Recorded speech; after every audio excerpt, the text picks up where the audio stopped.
Hello, I'm Maciej, Mikos, and you're watching World Talks. As the fourth anniversary of Russia's full-scale invasion of Ukraine approaches fast, delegations from Moscow and Kiev meet in Switzerland to negotiate a diplomatic solution to the ongoing conflict under the American supervision. And could Ukraine's alleged fast track to a partial membership in the EU serve as a security guarantee for the country? To talk about it, we're joined by Violetta Pashutina, Executive Director at the Land of Freedom Foundation in Kiev and board member of European Liberal Forum in Brussels. Good afternoon. Good afternoon. Thank you for the invitation. These are decisive weeks for Europe, both regarding enlargement and security architecture in our continent. All right. Before we begin our discussion, I'd like us to listen to what the American president had to say about the peace talks in Geneva. You're going to have Ukraine talks tomorrow as well in Geneva with Mikos and Jared. Yeah. What are you expecting there? Is there? Well, they're big talks. It's going to be very easy. I mean, look, so far, Ukraine better come to the table fast. That's all I'm telling you. We are in a position, we want them to come in. So it's going to be easy, and we want Ukraine to come to the table fast. What does the US want Ukraine to agree to, and why so fast? We are actively asked about the progress in the peace talks. We understand that Geneva is a strong diplomatic platform, and Switzerland traditionally is neutral facilitator.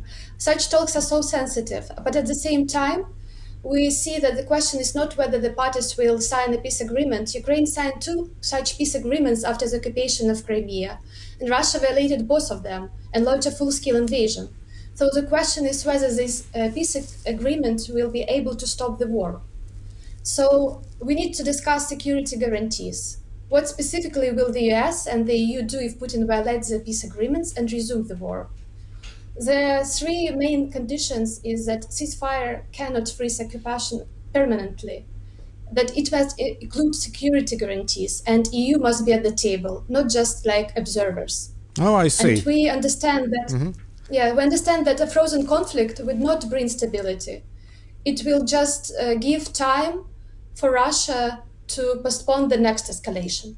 I see. Now you've given us a broader picture, but what do you expect from this round of negotiations in Geneva?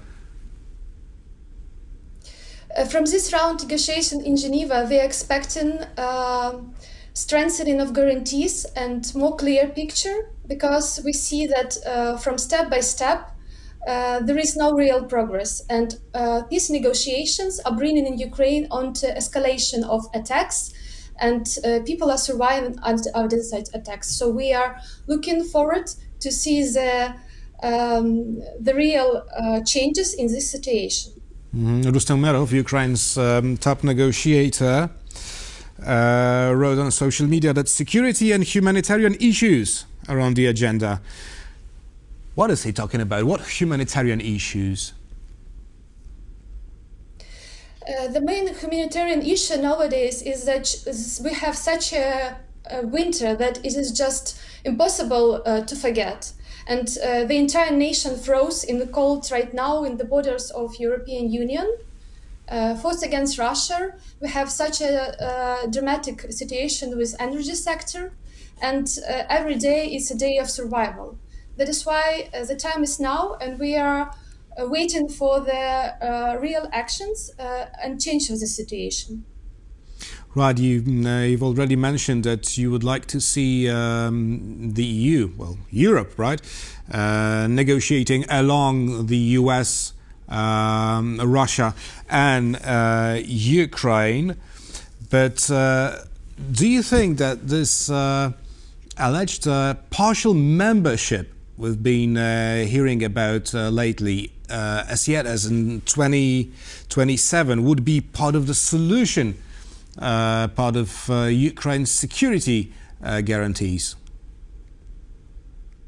Definitely, we see it as a cornerstone of security architecture. So now we are talking about Project Ukraine 2027. The European Union is reportedly developing a 5-step plan to try to grant Ukraine a partial or fast-tracked accession by 2027. It is an unprecedented move for the European Union, and we understand that now it is a question of not bureaucracy, but of geopolitical interests. And we see that we don't have full support from all member states, but we understand that fast tracking does not mean lowering standards. From our point of view, it means that we will have parallel negotiation tracks, accelerated screening, and we are looking for political will at European Council level. So we understand that nowadays enlargement is security architecture reform, and Ukraine urgently needs to join the European family to be protected. Now, the European Union is not a military pact. It rather relies on economy. Now, in what way would that stop Russians from attacking Ukrainian cities if Ukraine was to join the bloc? We understand that being the part of the European Union, being the part of community, and also involvement of different forces around the European Union will definitely make a situation, it will be a game changer for Ukraine.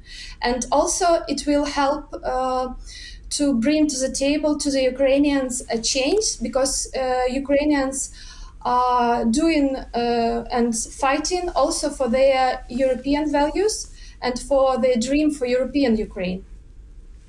Well, only a few weeks ago, German Chancellor Friedrich Merz stated that Ukraine joining in 2027 is absolutely unrealistic. And it's not just Germany who opposes such an idea. Do you have enough support within the EU to in fact partially join the Union in 2027?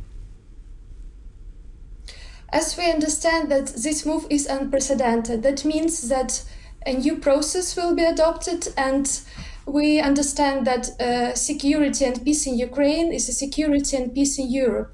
That is why we believe that it will be possible to collect political will and political support from member states needed to have this fast-tracked.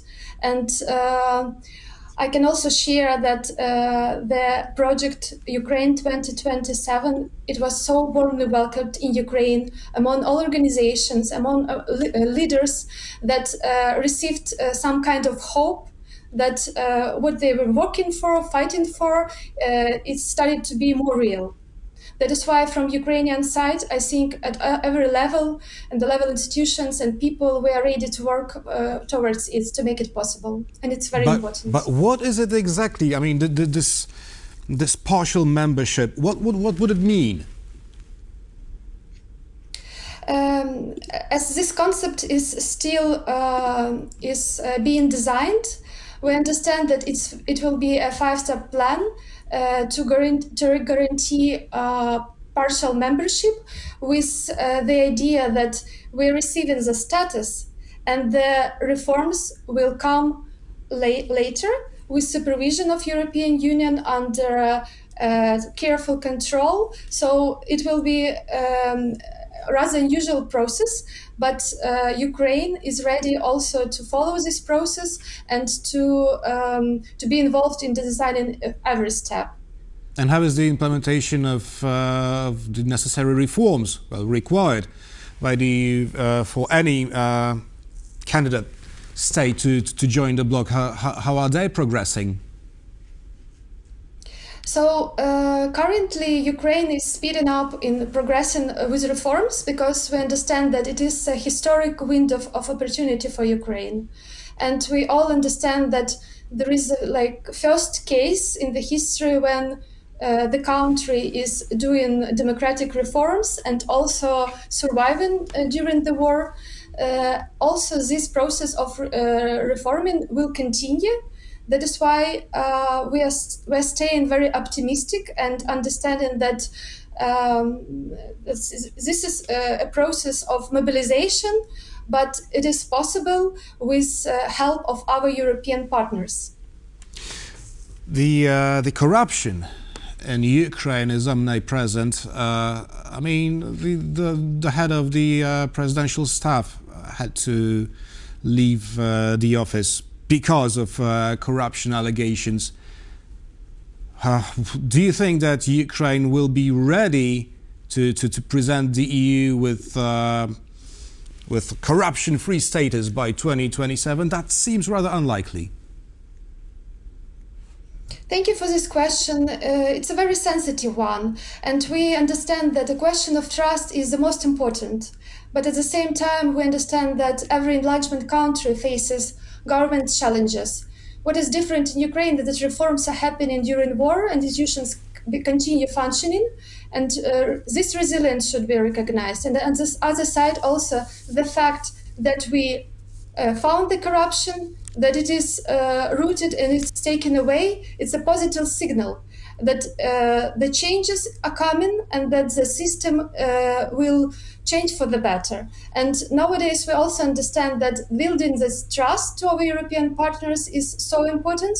That is why our anti-corruption organizations, leaders, they are working really hard now to prevent corruption, to build institutions in such a way that these corruption scandals, they will disappear in the future. Because it's a matter of our survival again. Hopefully for the sake of Ukraine. Violetta Pashutina, Executive Director at Land of Freedom Foundation in Kiev, was our guest this evening. Thank you very much for this fascinating conversation. Thank you. And thank you for watching, and stay with us for more interviews here on TVP World.